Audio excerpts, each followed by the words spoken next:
जशी बघा व्यापारासाठी इंग्रज आले आणि राजकर्ते झाले, तसा उद्योगधंद्यात जर म्हटलं तर मराठी माणूस सक्सेस नाही असं काही नाही, सक्सेस आहे. तो वडापाव सुद्धा चांगल्या पद्धतीने विकतो आणि मोठा होतो, बरोबर आहे की नाही. चहाची सुद्धा तो ब्रँड निर्माण करू शकतो आणि मोठा होऊ शकतो. किंवा असे बरेच उद्योग मराठवाड्यामध्ये पण निर्माण झालेले नाही, असे काही नाही. परंतु अतिक्रमण होतंय बाहेरच्या लोकांचं या ठिकाणी.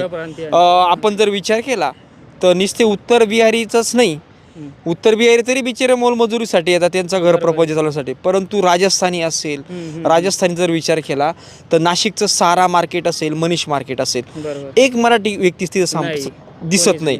तिथं देशभरात तिथून माल जातो, टर्नोचा करोडोचा तिथं व्यवहार होतो, पण एक मराठी तिथं नाही. छत्रपती ही मराठ्यांची भूमी आहे, मराठ्यांचं आपलं राज्य असून या ठिकाणी मराठ्याचा तिथं एक माणूस नाही. बरोबर. त्यानंतर तिथं द्या सोडून, मुंबई द्या सोडून, आपल्या नाशिकमध्ये जर विचार केला, तुम्ही जर मोबाईल मार्केटमध्ये गेले, सगळे राजस्थान दिसतं, सगळं मार्केट त्यांचं. मराठी माणूस तिथं एक सुद्धा नाहीये, ते ठेवते बी नाही. हां, एक माणूस सुद्धा नाहीये. आणि पुण्यामध्ये सुद्धा मेन मोबाईलच्या मार्केटमध्ये ते पुण्या आणि पिंपळगाव बसवंतमध्ये सुद्धा डायरेक्ट बाजारपेठ झाली त्या राजस्थानी व्यापाऱ्यांची. म्हणजे एवढं मोठं अतिक्रमण आहे. स्थानिक आपले जे भूमिपुत्र आहे त्यांनी करायचं काय मग? आता त्यांना आता ते भांडवलानी पण मोठे राहता, बरोबर. स्टार्टअप जर करत असतं त्यांची लिंक डायरेक्ट वरून राहते. मग आपला जो आता नोकऱ्याचं प्रमाण कमी झालेलं आहे, काही ना, मग कसं करायचं?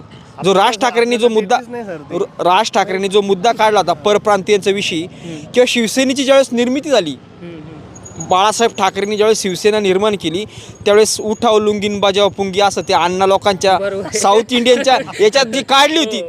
आता काहीतरी वेळ आली का आता मराठा भूमिपुत्रांसाठी आता कुठंतरी एखादा काहीतरी, काय वाटतं तुम्हाला? व्हायलाच पाहिजे, वेळ आलेली ती. आता तुम्ही नाशिकमध्ये राहता, माझ्यापेक्षा तुम्हाला जास्त माहिती, मी तरी येवलेला राहतो. नाशिकमध्ये राजस्थानी व्यापाराचा किती सुळसुळला, किती मोठं अतिक्रमण आहे सांगा मला तुम्ही. आज हे दुकानदारी करायला, उद्या हे राज्य इथं सगळे तेच होतील, इथं सगळे जमिनी ते तुम्हाला राहावं लागेल झोपड्यांमध्ये तिकडं. आता मुंबईत काय हो राहिलं, मुंबई सेंट्रल ते अंधेरी पार विरारपर्यंत त्यांचा सुळसुळ झाला.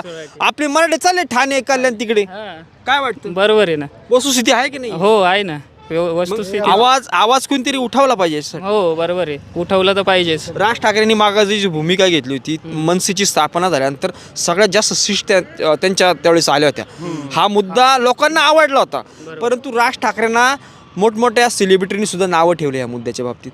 मग सेलिब्रिटी ज्या आहे त्यांना कळायला पाहिजे भूमिपुत्रांनी काय करायचं. मग बरोबर आहे ना. आता याच्यामध्ये तर आता दोष तर आपण कोणाला देऊ असा विषय आहे ना नेमकी. कारण की आपण